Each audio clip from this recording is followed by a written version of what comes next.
ನಮಸ್ಕಾರ, ನೋಡ್ತಾ ಇದ್ರ ನ್ಯೂಸ್ ಫಸ್ಟ್. ನಾನು ಪ್ರೀತಿ ಆಕಾಶ್. ಸಿನಿ ಪ್ರಿಯರಿಗೆ ಇದು ನಿಜಕ್ಕೂ ಕೂಡ ಶುಭ ದಿನ. ಫಟಾಫಟ್ ಅಂತ ಮೊಬೈಲ್ ತಗೊಳ್ಳಿ, ನಿಮ್ಮಿಷ್ಟದ ಸಿನಿಮಾ ನೋಡೋದಕ್ಕೆ ತಯಾರಿ ಮಾಡ್ಕೊಳ್ಳಿ. ಎಸ್, ಈ ವೀಕೆಂಡ್ ನಲ್ಲಿ ಒಳ್ಳೆ ಮೂವಿ ನೋಡಬಹುದು, ಅದು ಕೂಡ ಬಜೆಟ್ ಫ್ರೆಂಡ್ಲಿ ಆಗಿ. ಕರ್ನಾಟಕ ಸರ್ಕಾರ ಸಿನಿಮಾ ಟಿಕೆಟ್ ದರಗಳಿಗೆ ಮಿತಿ ಹೇರಿದೆ. ಇವತ್ತಿನಿಂದಲೇ ಅಂದರೆ ಸೆಪ್ಟೆಂಬರ್ 12ರಿಂದ ಏಕಪರದೆ ಮತ್ತು ಮಲ್ಟಿಪ್ಲೆಕ್ಸ್ಗಳಲ್ಲಿ ಟಿಕೆಟಿನ ಮೂಲ ಬೆಲೆ 200 ರೂಪಾಯಿಗಿಂತ ಹೆಚ್ಚಿರಬಾರದು.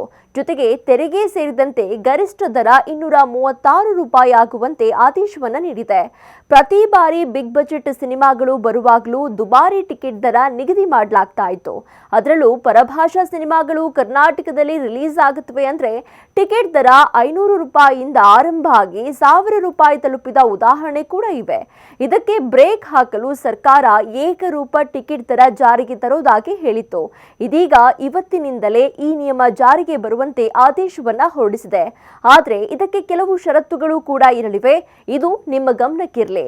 ಅದೇನೆಂದ್ರೆ, ಅನೇಕ ಮಲ್ಟಿಪ್ಲೆಕ್ಸ್ಗಳಲ್ಲಿ ಗೋಲ್ಡ್ ಕ್ಲಾಸ್ ವ್ಯವಸ್ಥೆ ಇರುತ್ತೆ. ಇವುಗಳಿಗೆ 200 ರೂಪಾಯಿ ಟಿಕೆಟ್ ದರದ ಮಿತಿ ಇರೋದಿಲ್ಲ. ಆ ಆಸನಗಳಿಗೆ ಮಲ್ಟಿಪ್ಲೆಕ್ಸ್ಗಳು ತಮ್ಮಿಷ್ಟದ ದರವನ್ನು ನಿಗದಿ ಮಾಡಬಹುದು. ಇದರ ಜೊತೆಗೆ ಬಹುತೇಕ ಮಲ್ಟಿಪ್ಲೆಕ್ಸ್ಗಳಲ್ಲಿ ರಿಕ್ಲೈನ್ ಸೀಟ್ಗಳು ಕೂಡ ಇರುತ್ತವೆ. ಅವುಗಳಿಗೂ 200 ರೂಪಾಯಿ ಟಿಕೆಟ್ ದರ ಅನ್ವಯ ಆಗತ್ತೆ ಎನ್ನಲಾಗಿದೆ. ಸದ್ಯ ಟಿಕೆಟ್ ಮಂದಿರಗಳಿಗೆ ಆದೇಶ ಪ್ರತಿ ಇನ್ನೂ ಕೂಡ ತಲುಪಿಲ್ಲ.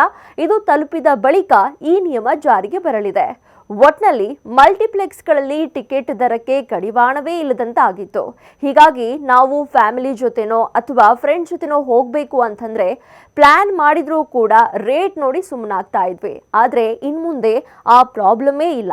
ರೇಟ್ ಹೈಕ್ ಕಾರಣದಿಂದಲೇ ಜನರು ಥಿಯೇಟರ್ನತ್ತ ಮುಖ ಮಾಡೋದಿಲ್ಲ ಎಂಬ ಮಾತುಗಳು ಇನ್ಮುಂದೆ ದೂರ ಆಗುತ್ತೆ. ಹೊಸ ಆದೇಶ ಇವತ್ತಿನಿಂದಲೇ ಜಾರಿಗೆ ಬರಲಿದೆ. ಇದಾಗಿತ್ತು ದಿನ ವಿಶೇಷ. ಕ್ಷಣದ ಮಾಹಿತಿಗಾಗಿ ನೋಡ್ತಾ ಇರಿ ನ್ಯೂಸ್ ಫಸ್ಟ್, ನಿರ್ಭೀತಿಯಿಂದ ನಿಮ್ಮ ಪರವಾಗಿ. ನ್ಯೂಸ್ ಫಸ್ಟ್, ನಿರ್ಭೀತಿಯಿಂದ ನಿಮ್ಮ ಪರವಾಗಿ.